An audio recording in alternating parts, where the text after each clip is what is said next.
Ever wondered why bees build hexagons? Wouldn't circles or squares be simpler? Welcome to Real Facts Daily. For interesting things in the surrounding you didn't realize.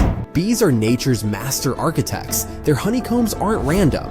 They follow a perfect mathematical design. Inside every hive, bees face a challenge. They need to store as much honey as possible, but they also need to use the least amount of wax. If bees used circles, they'd leave gaps. If they used squares or triangles, the structure wouldn't be as strong. But hexagons? They solve everything. Hexagons are the most efficient shape. They fit perfectly together with no wasted space, and they use less wax than any other design.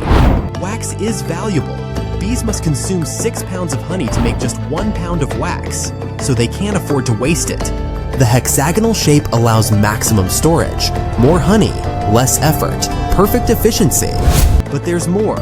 Hexagons make the honeycomb incredibly strong. Each wall shares its strength with the others. Mathematicians have studied this for centuries. They call it the honeycomb conjecture, a theory that hexagons are the best way to divide a space evenly.